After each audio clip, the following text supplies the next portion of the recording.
योग वासिष्ठ 147वां दिन। प्रज्ञेह जगत सर्वं संयगेवांगं दृश्यते। संयग दर्शन मायांति ना पादो न च संपदः। वशिष्ठ ने आगे कहा, राजा जनक इस सोचे समझे ढंग से अपने कार्यों को अत्यंत दृढ़ता तथा साहसपूर्वक करने लगा। अब वह ऐसे निरंतर कार्य करता था जैसे गहरी निद्रा की अवस्था में किए जाते हैं। आत्मज्ञान का प्रकाश चिद आत्मा उसके हृदय में उदित हुआ। अब उसमें दुख और मलिनता का लेस भी नहीं था। क्षितिज से उदित होने वाले सूर्य की तरह उसमें तेजस्विता थी। वह ब्रह्मांड की हर वस्तु को वैसे ही देखता था जैसे वह वस्तु चिद शक्ति में अवस्थित होती है। आत्मज्ञान प्राप्त होने पर वह हर वस्तु को उसी आत्मा में देखने लगा जो असीम और अनंत है। वह जान लेने पर कि घटित होने वाली हर घटना स्वभावतः घटित होती है, इसलिए वह उससे न आह्लादित होता था न दुखी। उसका समभाव अटूट था। वह जीते हुए मुक्त अर्थात जीवन मुक्त हो चुका था।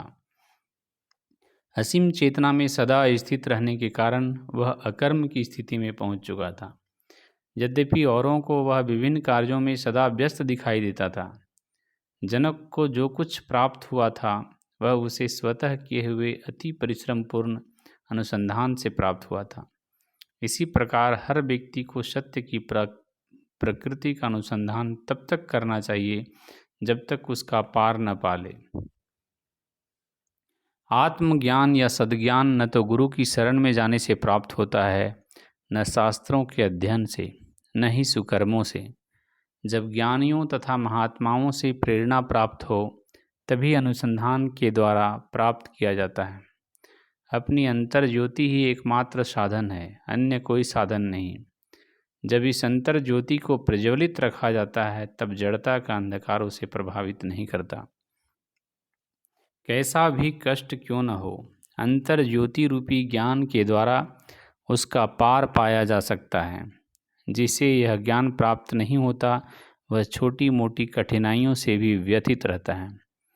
जिस शक्ति और ऊर्जा को लोग सांसारिक क्रियाकलापों में लगाते हैं उसे ज्ञान की प्राप्ति में लगाना चाहिए। इसका उपयोग सबसे पहले तो बुद्धि की जड़ता को नष्ट करने में होना चाहिए, क्योंकि यही सभी दुखों और विपत्तियों की जड़ तो है। साथ ही दृश्य संसार को रूपायित करने वाला बीज भी यही है। यह ज्ञान या अंतर्ज्योति उस परम पत्थर पारस की तरह है जो स्वामी को वह सब कुछ प्राप्त करा देता है जिसकी वह कल्पना भर करता है।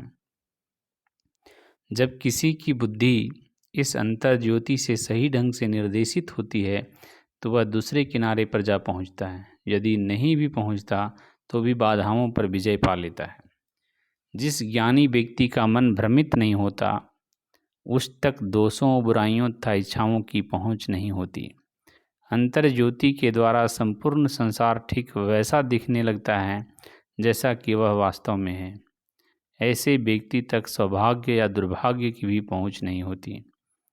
आत्मा को आच्छादित करने वाले अहम के अंधकार को ज्ञान अंतर्ज्योति ही दूर करता है।